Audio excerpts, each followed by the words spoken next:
नाज़रीन आदाब, आप देख रहे हैं INN चैनल। मैं हूं शेख अहमद अली। आज की खास बात में हम देखेंगे कई अहम कौमी और बैनुल अक़वामी खबरें।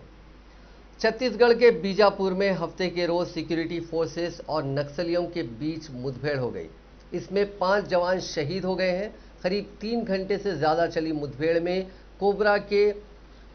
वन कोबरा के 1, बस्तीरिया बटालियन के 2 और DRG के 2 जवान शहीद हो गए। 3 नक्सलियों के भी मारे जाने की खबर है, इनमें एक खातून है। मुठभेड़ तर्रेम पुलिस स्टेशन लिमिट्स के जंगलों में हुई। मुठभेड़ में सिक्योरिटी फोर्सेस के 12 जवान जख्मी भी हो गए। SP कमल लोचन कश्यप ने मुठभेड़ की तस्दीक की है। मुठभेड़ झीरम हमले के मास्टरमाइंड हिड़मा के गांव में हुई है। हमला करने वाले नक्सली उसी की टीम के अरकान थे। काफ़ी लंबे वक्त से गांव में नक्सलियों का जमावड़ा लग रहा था। इसकी इत्तला पर जवान पहुंचे थे। जानकारी के मुताबिक 2 अप्रैल की रात बीजापुर और सुकमा के DRG, STF, CRPF और कोबरा बटालियन के जवानों को नक्सलियों का गढ़ कहे जाने वाले साउथ बस्तर इलाके में जॉइंट ऑपरेशन के लिए भेजा गया था। इस पार्टी में बीजापुर के तर्रेम से 760, उसूर से 200, पामेर से 195, सुकमा के मिनपा से 483 और नरसापुरम से 420 जवान रवाना किए गए थे। अगले दिन यानी हफ्ते के रोज दोपहर करीब 12 बजे सुकमा बीजापुर बॉर्डर पर सुकमा जिले के जगरगुंडा इलाके से जूनागढ़ गांव के पास नक्सलियों से मुठभेड़ हुई।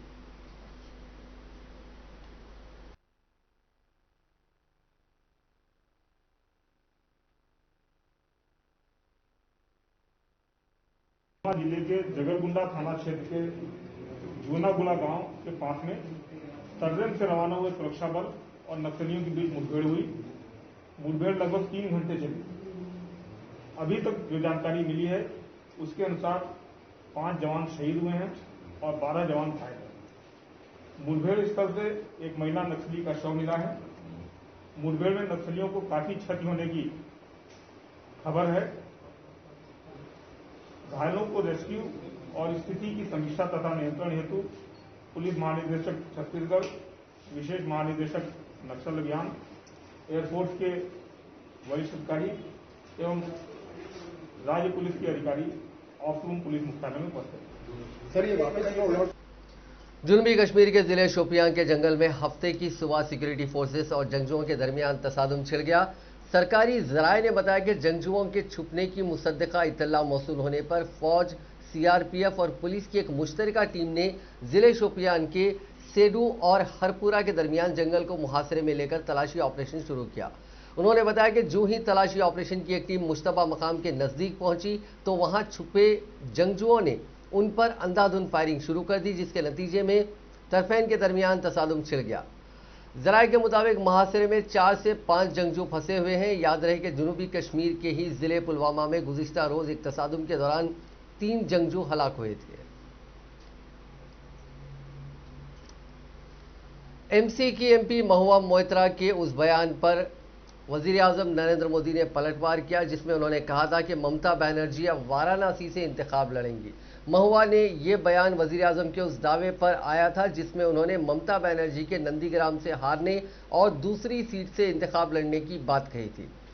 वज़ीर आज़म ने सोनारपुर की रैली में कहा कि दीदी की पार्टी अब कह रही है कि दीदी वाराणसी से लोकसभा इंतखाब लड़ेंगी। यह बयान आने के बाद 2 बातें साफ हो जाती हैं। एक तो दीदी ने बंगाल में अपनी हार मान ली है, दूसरी बात दीदी अब बंगाल के बाहर अपनों के लिए जगह तलाश करने में जुट गई हैं।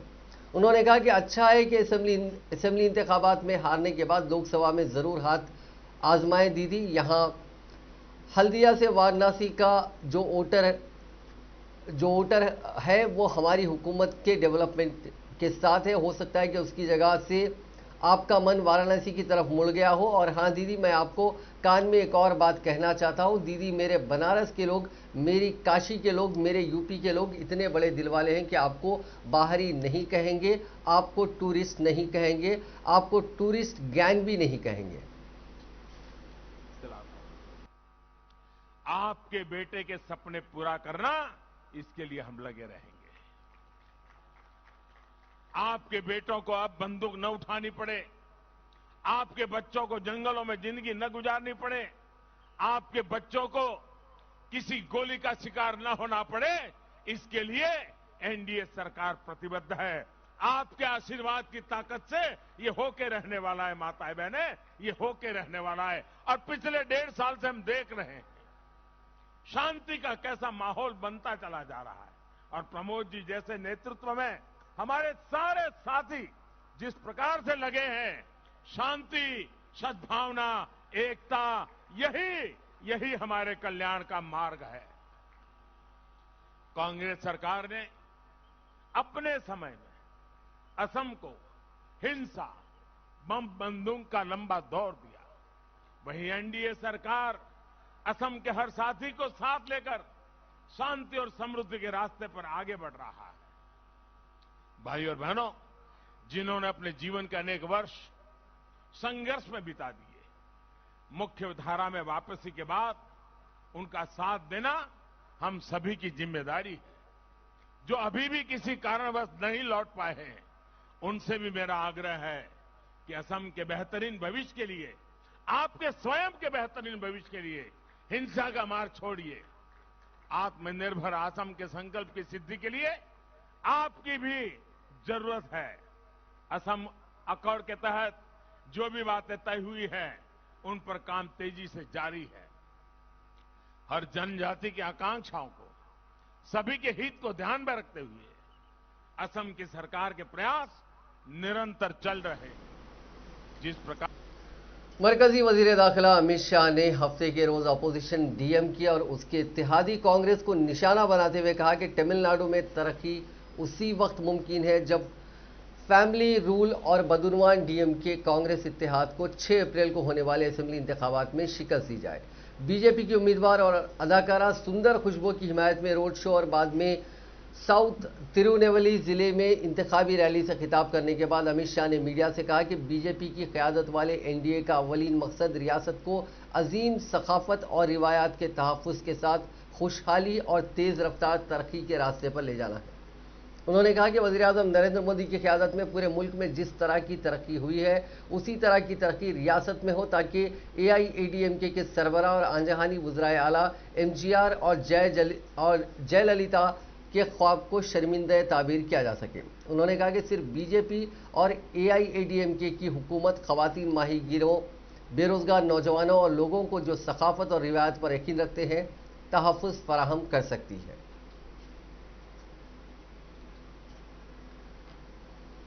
कांग्रेस के सीनियर लीडर और वायनाड से मेंबर पार्लियामेंट राहुल गांधी ने इल्जाम लगाया कि केरला में सीपीआईएम के तनाज़ात में मुलविस होने के बावजूद वज़ीर आज़म नरेंद्र मोदी पार्टी पर तनकीद करने से गुरेज कर रहे हैं। उन्होंने कोयलंडी से नज़दीक एक जलसे आम में कहा कि वज़ीर आज़म हमेशा कांग्रेस से आज़ाद हिंदुस्तान की बात करते हैं, लेकिन उन्होंने कभी भी सीपीआईएम से पाक हिंदुस्तान की बात नहीं की। ये बीजेपी और लेफ्ट डेमोक्रेटिक फ्रंट के माबीन दरपर्दा गठजोड़ का वाज़ेह सबूत है। उन्होंने कहा कि एलडीएफ की हुकूमत ने गहरे समंदर में माहीगीरी से मुताल्लिक़ अमरीकी कंपनी से माहिदा करके रियासत के माहीगीरों को धोखा दिया। सीपीआईएम की ज़ेर क़यादत एलडीएफ हुकूमत ने माहीगीरों की पीठ पर वार करने का काम किया। राहुल गांधी ने कहा कि इससे अपनी बका के लिए जद्दोजहद करने वाले माहीगीरों के तई रियासती हुकूमत की नीयत जाहिर होती है।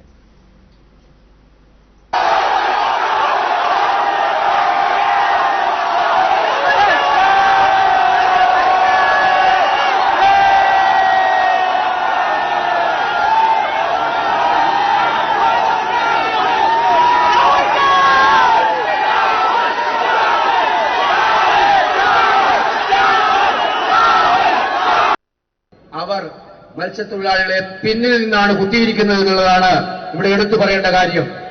And this shows their intention towards you. അത് അവർക്ക് നിങ്ങളോടുള്ള മനോഭാവത്തെയാണ് കാണിക്കുന്നത്. Intentions do not change easily. മനോഭാവങ്ങൾ വളരെ പെട്ടെന്ന് മാറുകയില്ല. So now you will ask me, okay, so what is the UDF going to do? അപ്പോൾ നിങ്ങൾ ഞങ്ങളോട് ചോദിക്കുകയാണ്, എന്താണ് ഇത് ശരി, എന്താണ് യുഡിഎഫ് ചെയ്യാൻ പോകുന്നത്? And that is the reason I have come here today. അതുകൊണ്ടാണ് ഞാനിവിടെ വന്നിരിക്കുന്നത് ഇന്ന് അത് പറയാനായിട്ട്. We believe that we need to start the economy urgently and we need to create jobs for Kerala's people. നമുക്കാവശ്യമുള്ളത് കേരളത്തിലെ സമ്പദ്ഘടനയെ ശക്തിപ്പെടുത്തേണ്ടതായിട്ടുണ്ട്. അതിലൂടെ നമ്മുടെ അഭ്യസ്തവിദ്യരായ ചെറുപ്പക്കാർക്ക് തൊഴിൽ കിട്ടാനുള്ള തൊഴിലവസരങ്ങൾ സൃഷ്ടിക്കേണ്ടതായിട്ടുണ്ട്. So a farmer, a fisherman, a laborer has options for his children. അതുകൊണ്ട് കൃഷിക്കാർക്കും അതുപോലെ തൊഴിലാളികൾക്കും ഒക്കെ തന്നെ മത്സ്യത്തൊഴിലാളികൾക്കും ഒക്കെ തന്നെ അവരുടെ കുട്ടികളെ അവർക്ക് എങ്ങനെ മുന്നോട്ട് കൊണ്ടുപോകുന്നതിനെ കുറിച്ചുള്ള ഒരുപാട് സാധ്യതകൾ തുറന്നു കിട്ടും. If a fisherman wants his son to be a fisherman, we are not against him. ഒരു മത്സ്യത്തൊഴിലാളിയുടെ മകൻ മത്സ്യത്തൊഴിലാളി ആകണമെന്ന് ആ മത്സ്യത്തൊഴിലാളി ആഗ്രഹിക്കുന്നത് അതിന് നമ്മൾ എതിരല്ല. But we would like to give the fisherman's son different opportunities. മത്സ്യത്തൊഴിലാളിയുടെ മകനെ മറ്റു സാധ്യതകൾ നൽകുന്നതിനാണ് നമുക്ക് താല്പര്യമുള്ളത്. Different options. അതായത് മറ്റു സാധ്യതകൾ കൂടി അവർക്ക് പഠിച്ച് വലുതായി വലിയ നിലയിലെത്താനുള്ള സാഹചര്യം കൂടി. And we want to leave you with the choice. ആ തീരുമാനമെടുക്കേണ്ടത് നിങ്ങൾ തമ്മിൽ തന്നെയാണ്, മത്സ്യത്തൊഴിലാളികൾ തന്നെയാണ് എടുക്കേണ്ടത്. So, imagine a boat. And a boat that does not have fuel cannot move forward. നിങ്ങൾ ഒന്ന് ആലോചിച്ച് നോക്കുക. ഒരു ബോട്ടുണ്ട്, മത്സ്യബന്ധനത്തിന് പോകുന്ന ബോട്ട്. പക്ഷെ ബോട്ടിൽ എണ്ണയില്ലെങ്കിൽ ആ ബോട്ട് മുന്നോട്ട് നീങ്ങില്ല. No matter what you do, if the outboard. Congress के साबिक सदर राहुल गांधी ने राष्ट्रीय स्वयंसेवक संघ यानी आरएसएस को हदफ तनकीद बनाते हुए कहा कि सारे फसाद की जड़ आरएसएस है जो हमले करना सिखाता है, लिहाजा मुत्तहिद होकर ही इसका मुकाबला किया जा सकता है। राहुल गांधी ने ट्वीट किया कि उनका संघ यानी आरएसएस हमला करना सिखाता है, गैर मुश्तदिद तहरीक किसानों को बेवकूफ़ बनाता है। आरएसएस का सामना मुत्तहिद होकर करें, तीनों ज़रई और मुल्क मुखालिफ क़वानीन वापस करवा कर ही हम दम लेंगे। उन्होंने सोशल मीडिया पर एक दीगर बयान में बेरोजगारी के सिलसिले में हुकूमत को कटघरे में खड़ा किया और कहा कि नौकरी के मौके पैदा किए बगैर तरक्की मुमकिन नहीं है। हिंदुस्तानी मईशत को रफ्तार देने के लिए रोजगार के मौके पैदा करना, प्रोडक्टिविटी बढ़ाना और वैल्यू एडिशन की जरूरत है। कांग्रेस के मीडिया इंचार्ज रणदीप सिंह सुरजेवाला ने मोदी हुकूमत पर निजीकारी के सिलसिले में हदफ तनकीद बनाया और कहा कि ताजमहल से कांगड़ा महल तक सब फरोख्त कर दूंगा। ये वो कर रहे हैं जो वोट लेते हुए कहते थे मैं मुल्क नहीं बिकने दूंगा। क्या खबर थी कि मतलब है मैं मुल्क में कुछ भी नहीं बचने दूंगा। हिंदुस्तान के मारूफ आलिम दीन मौलाना मोहम्मद वली रहमानी हफ्ते के रोज़ इंतकाल कर गए। मौलाना गुज़िश्ता कई दिनों से सख्त अलील थे और कोरोना से भी मुतासिर हो गए थे। मौलाना वली रहमानी अमीर शरीयत और खानकाए रहमानी मोनगीर के रूह रवान थे। उनकी नमाज जनाजा मोनगीर में अदा की जाएगी। इतलात के मुताबिक मौलाना वली रहमानी का इंतकाल 3 अप्रैल को 2:50 पर हुआ और उनकी उम्र 77 बरस की थी। उनके पसमानदगान में एक बेटा और 2 बेटियां हैं। ज़राए के मुताबिक सांस लेने में तकलीफ की वजह से उन्हें अस्पताल में दाखिल किया गया था। वो शुरू से आईसीयू में दाखिल थे, ताहम उनकी तबीयत ज़्यादा ख़राब होती गई। Maulana Mohammad Wali Rahmani all India Muslim personal law board के जनरल सेक्रेटरी और अमारत शरिया बिहार, उड़ीसा, झारखंड के अमीर शरीयत थे। उनका शुमार हिंदुस्तानी मुसलमानों के कदावर कायदीन में होता था। मौलाना की पैदाइश 5 जून 1943 को हुई थी। मौलाना वली रहमानी इस वक्त all India Muslim personal law board के जनरल सेक्रेटरी के तौर पर खिदमत अंजाम दे रहे थे। वो रहमानी 30 के बानी भी हैं। ये एक ऐसा प्लेटफॉर्म है जहां असली तालीम के मुतादिद शोबों में मियारी आला तालीम व कौमी मुकाबले जाती इम्तहानात के लिए तलबा को तैयार किया जाता है। इस इदारे से हर साल नीट और JES में 100 से ज़्यादा तलबा मुंतखब होते हैं। राज्यसभा के स्पीकर और नायब सदर एम वेंकैया नायडू ने पार्लियामेंट के अरकान से ऐवान के विखार के मुताबिक बर्ताव करने की अपील करते हुए कहा कि यह ऐवान कौमी मफाद और अवामी बहबूद के मुतादिद उमूर को गवाह रहा है। नायडू ने हफ्ते के रोज़ यौम राज्यसभा के मौके पर जारी पैगाम में कहा कि ऐवान ने अपने संजीदा बहस व मुबाहिसे के जरिए कौम की तामीर में ताउन किया है। स्पीकर ने कहा कि आज 3 अप्रैल के दिन ही 1952 में हिंदुस्तानी पार्लियामेंट के ऐवान बाला राज्यसभा की तश्कील हुई थी। तब से अब तक यह ऐवान कौमी मफाद और अवामी फलाह के मौज़ूआत पर मुतअद्दिद बार मायने ख़ाइज़ बहस का गवाह रहा। अपनी रोशन ख्याल बहस से कौम की तरक्की में ताउन करता रहा है। उन्होंने कहा कि काउंसिल ऑफ स्टेट्स की हैसियत से यह ऐवान मुल्क के जमहूरी विकार पर साबित कदम रहा है और मुल्क के विफाकी ढांचे की अक्कासी करता है। नायडू ने कहा कि आज के मौके पर मैं राज्यसभा के तमाम मुअज़्ज़िज़ मेंबरान से दरख्वास्त करता हूँ कि वो इस ऐवान बाला के विखार के मुताबिक बहस में अपना मुस्बित ताउन दें। एंटीलिया केस में गिरफ्तार मुंबई पुलिस के सस्पेंडेड एपीआई सचिन वजह की कस्टडी 7 अप्रैल तक बढ़ा दी गई है। स्पेशल कोर्ट ने एनआईए को अहकाम दिए हैं कि वो वजह को हर तरह की मेडिकल सहूलत मुहैया कराएं। वजह की हिरासत आज खत्म हो रही थी। इसके मद्देनजर एनआईए की टीम वजह को लेकर स्पेशल कोर्ट पहुंची। कोर्ट लाने से पहले एनआईए ने वजह की मेडिकल जांच भी कराई। एनआईए की स्पेशल कोर्ट ने जांच एजेंसी को अहकाम दिए हैं कि 7 अप्रैल को अगली पेशी के दौरान वो वजह के सेहत और उनकी बीमारियों पर डिटेल रिपोर्ट पेश करें। इससे पहले सचिन वजह के वकील रौनक नायक ने अदालत को एक एप्लीकेशन लिखी थी। इसमें उन्होंने कहा था कि वजह को सीने में दर्द के साथ साथ हार्ट में 90% के 2 ब्लॉकेज हैं। ऐसी हालत में वजह को उनके कार्डियोलॉजिस्ट से मिलवाया जाए ताकि उनकी मेडिकल ट्रीटमेंट शुरू हो सके। इधर सचिन वजह के भाई सुधाराम ने एनआईए की स्पेशल कोर्ट में एप्लीकेशन लगाकर उनसे मुलाकात की इजाज़त मांगी थी। सुधाराम ने सचिन को कपड़े देने के लिए कोर्ट रूम में ही 5 मिनट की मुलाकात का वक्त देने की गुजारिश की थी। अदालत ने इसे मान लिया। इसके बाद कोर्ट रूम में ही सचिन और सुधाराम के बीच 5 मिनट की मुलाकात हुई।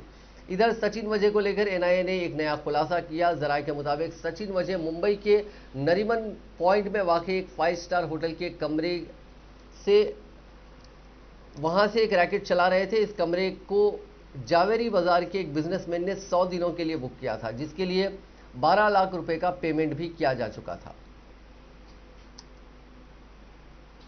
राजस्थान के कोटा में 5 साल का बच्चा खेलने के दौरान 40 फीट की ऊंचाई से नहर में गिर गया। बच्चे को गिरता देख मां ने भी पलक झपकते ही नहर में छलांग लगा दी। शुक्र था कि आसपास लोग थे। उन्होंने मां और मासूम को रेस्क्यू करके नहर से बाहर निकाला। बच्चा पूरी तरह से महफूज है, जबकि मां के हाथ में फ्रैक्चर आया है। सकतपुरा की रहने वाली रूबीना 5 साल के बेटे के साथ हफ्ते के रोज दोपहर 1 बजे कुन्हाड़ी इलाके में 130 MLD पंप हाउस के पास नहर की तरफ लकड़ी काटने गई थी। उसी दौरान वहां खेल रहा बच्चा फिसलकर 40 फीट की ऊंचाई से नहर से गिरा। बच्चे को गिरता देख रूबीना चिल्लाई और खुद भी नहर में छलांग लगा दी। आसपास मौजूद लोग नहर की तरफ दौड़े। पुलिस को भी इतला दे दी गई। उसका घर पास में ही था, तो मौके पर उसके वालिद और शोहर भी पहुंच गए। मकामी लोगों की मदद से दोनों को करीब 40 मिनट बाद महफूज बाहर निकाल लिया गया। गर्मी की वजह से नहर में सिर्फ घुटनों तक पानी था, फिर भी मां बेटे को मामूली चोटें आईं। कांस्टेबल किशन गोपाल यादव ने बताया कि दोपहर 1 बजे खातून और बच्चे के नहर में गिरने की इत्तला पर सिपाही संजय के साथ मौके पर पहुंचे। नहर में पानी कम होने से दोनों मां और बच्चा साफ नजर आ रहे थे। फौरी रस्सी मंगवाई गई क्योंकि नहर बहुत गहरी थी। महिला का शोहर नहर में उतरा। इस दौरान आसपास के लोग भी मदद के लिए दौड़ कर आए। मकामी लोगों की मदद से रस्से व सीढ़ियों के सहारे पहले बच्चे को फिर मां को बाहर निकाला गया। इस दौरान वहां गोताखोरों की टीम भी मौके पर पहुंची। गनीमत रही कि नहर में सिर्फ घुटनों तक पानी था, वरना बड़ा हादसा हो सकता था। किसान लीडर राकेश टिकैत की गाड़ी पर राजस्थान के अलवार में हमले के खिलाफ नाराज किसानों ने मुजाहरा किया और कुंडली में मानसेर पुलवल केएमपी पहुंचकर जाम लगा दिया। बाद में मोर्चे के रहनुमाओं ने किसानों को वापस बुला लिया और इस बारे में बाद में कार्रवाई करने का फैसला किया। काबिले जिक्र है कि जुम्मे के रोज राजस्थान के जिले अलवर में पहुंचने पर टिकैत की कार पर हमला हुआ था, जिसकी वजह से गाड़ी के अगबी शीशे टूट गए थे। इस हमले की इत्तला किसानों में आग की तरह फैल गई। कुंडली धरना पर बैठे सैकड़ों किसान अपने दर्जनों ट्रैक्टर लेकर शाम के करीब 7:30 बजे कुंडली के करीब केएमपी पर चढ़ गए और शाहराह को ब्लॉक कर दिया। अचानक जाम लगने से केएमपी पर गाड़ियों की तवील कतारें लग गई। किसानों ने यहां हुकूमत के खिलाफ जबरदस्त नारे लगाए। थोड़ी देर बाद पुलिस हरकत में और किसानों को राजी कराने की कोशिशें शुरू कर दी, लेकिन मुश्तइल किसान राजी नहीं हुए। तकरीबन 20 मिनट बाद मुत्तहिदा किसान फ्रंट ने किसानों को फोन पर एक पैगाम दिया जो जाम कर रहे थे कि इस वक्त जाम ना करें और वापस आ जाएं। जाम या दीगर कार्रवाई का फैसला बाद में होने वाली मीटिंग में किया जाएगा। तब कहीं जाकर किसानों ने जाम खोला और वापस धरने पर आ गए।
धरने पे ही चले जाएं, या तो धरने का समर्थन आप कर रहे हो तो आप भी साथ में चलो, और गो टू बैक क्या हम अपने घर चले जा। तो उसमें फिर पत्थरबाजी और लाठी लुट्ठी ले रहे थे और गाड़ी के शीशे विशे सब तोड़ दाड़ दिए। मगर हमारे से कहीं की लड़ाई लड़े, अपनी पार्टी को बचाओ। तारी पार्टी गई, तारे नेता बंद कर रखे घर में, तब अपनी पार्टी को बचाओ। हमारे से कहीं को लड़ो, हम तो किसान हैं, सरकार की पॉलिसी का हमारा विरोध है।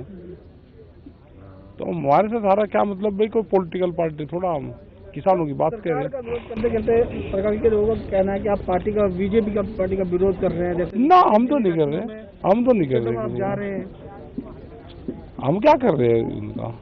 उनके लोग तो आते रहे यहाँ पे, बात करते रहे। किनके लोग? बीजेपी वाले तो आपके पास आते हैं? आ जा, वे तो कह रहे जी हमारे नेता बंद हो गए, सारे नेता कोई बोल नहीं रहा बीजेपी का तो ना। मगर अपनी पार्टी बचाओ, तुम हमारे चक्कर में ना पड़ो, सारी पार्टी गई। सर, जो भी दूरियां आप लोगों के बीच में बनी है सरकार में, हस्तक्षेप की कभी आपने कोशिश करी है कि आप राजनाथ सिंह जी से बात करें और वो समस्या का हल निकाल सकते हैं? नहीं, वो तो देखो, जब सरकार को निकालना होगा तो वही निकाल लेंगे। जरूरत तो सरकार को भी होगी ना, जरूरत तो सरकार को है, जिसको समाधान करना वो सरकार है।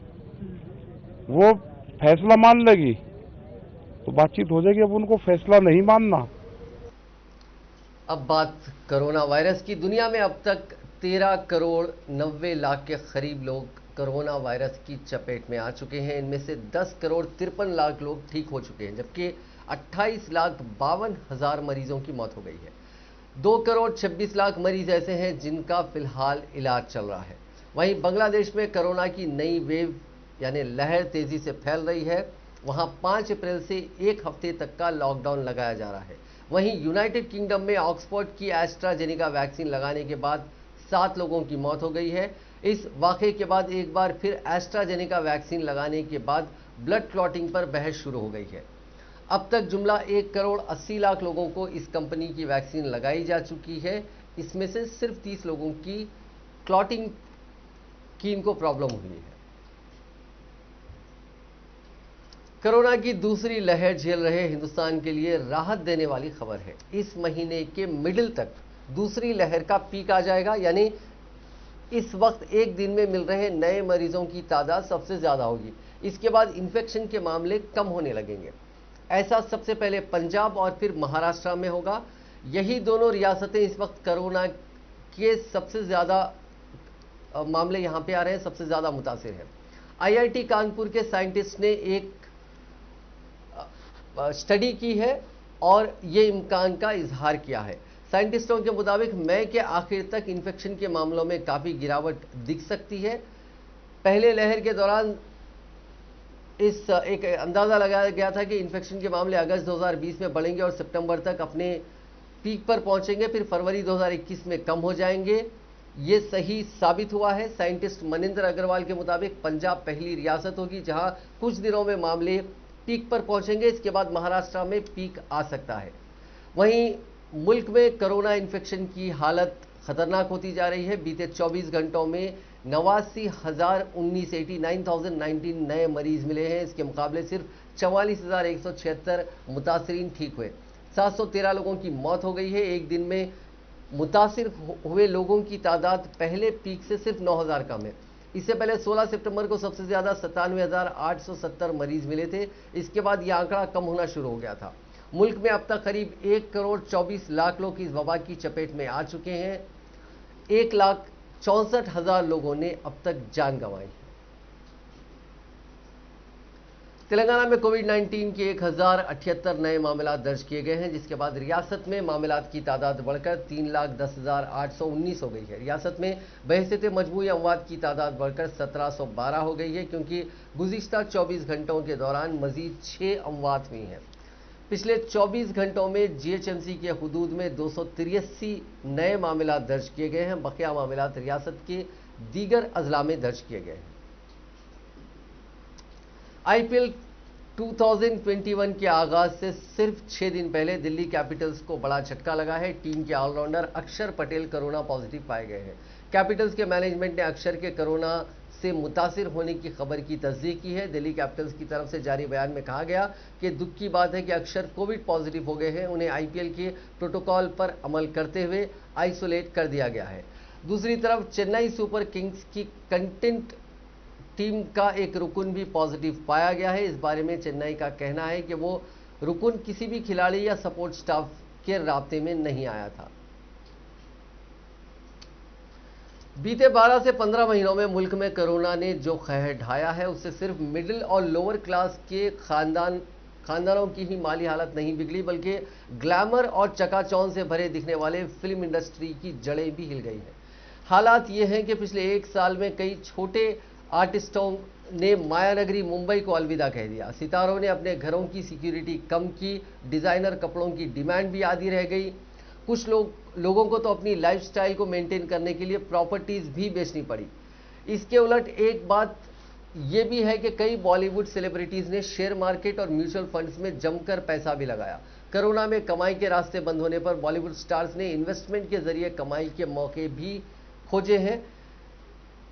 गिनती के कुछ सितारे हैं जिन पर कोरोना और लॉकडाउन का ज्यादा असर नहीं हुआ, लेकिन इनके अलावा बाकी इंडस्ट्री पर जो बहरान है वो पूरे बॉलीवुड को बेचैन करने वाला है। 2021 की शुरुआत ने कुछ उम्मीदें जगाई थी। सिनेमा हॉल्स और मल्टीप्लेक्सेस में रौनक लौटने की राह देख रही थी और यहीं बॉलीवुड के कई प्रोडक्शन हाउसेस ने अपनी फिल्मों की रिलीज की डेट भी कंफर्म कर दी थी। लेकिन पिछले 15 से 20 दिनों में कोरोना की दूसरी लहर की वजह से प्रोड्यूसर्स फिर रिलीज से हाथ पीछे खींचते दिखाई दे रहे हैं। ऐसे में इस साल की शुरुआत 6 माही में भी हालात सुधरते नहीं दिख रहे हैं। साल 2019 में बॉलीवुड में जुमला 1833 फिल्में रिलीज हुई थी, जबकि 2020 में सिर्फ 441 फिल्में ही रिलीज हुई। फिल्मों का थिएटर से आने वाला रेवेन्यू 80% तक नीचे खिसक गया। फिक्की की हाल ही की एक रिपोर्ट में बताया गया है कि एंटरटेनमेंट सेक्टर की जुमला इनकम 24% कम हुई। अमेरिकी पार्लियामेंट कैपिटल हिल के पास हिंदुस्तानी वक्त के मुताबिक जुमे की देर रात 11:30 बजे फायरिंग हुई। वहां एक कार सवार ने पुलिस बैरिकेड्स को टक्कर मार दी। उसने 2 पुलिस वालों को भी जख्मी कर दिया। इसके बाद पुलिस ने कार ड्राइवर को गोली मार दी। उसे जख्मी हालत में हॉस्पिटल में एडमिट किया गया, जहां उसकी मौत हो गई। उधर पुलिस ओहदेदारों ने बताया कि एक पुलिस अहलकार पर उसने चाकू से हमला किया। इलाज के दौरान सिक्योरिटी अहलकार की भी मौत हो गई। इस वाक़े के दौरान पार्लियामेंट हाउस को बंद कर दिया गया। पुलिस ने आसपास के लोगों से घरों में रहने की अपील की, साथ ही कहा कि वो खिड़की के पास खड़े ना हो। कार सवार की अब तक पहचान नहीं हो पाई है। पुलिस ने कार से चाकू भी बरामद किया है। इस हादसे के बाद पुलिस ने एहतियातन कैपिटल हिल्स के एंट्री और एग्जिट पॉइंट्स को बंद कर दिया।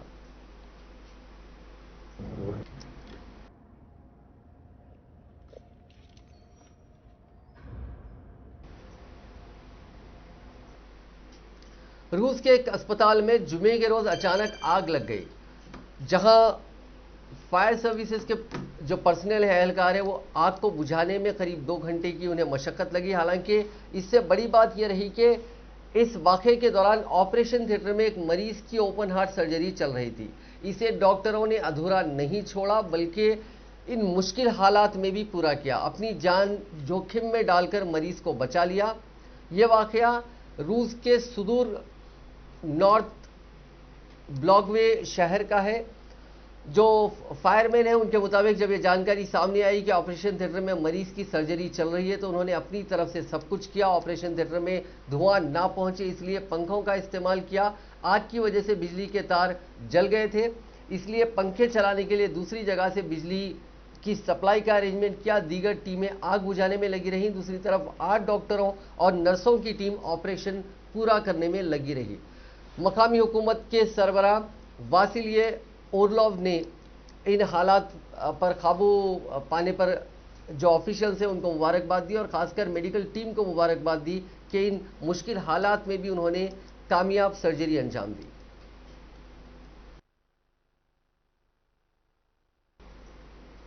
नाज़रीन, आज की खास बात में बस इतना ही। आपसे कल मुलाकात होगी नई खबरों के साथ, नए एनालिसिस के साथ। फिलहाल दीजिए इजाजत। खुदा हाफिज।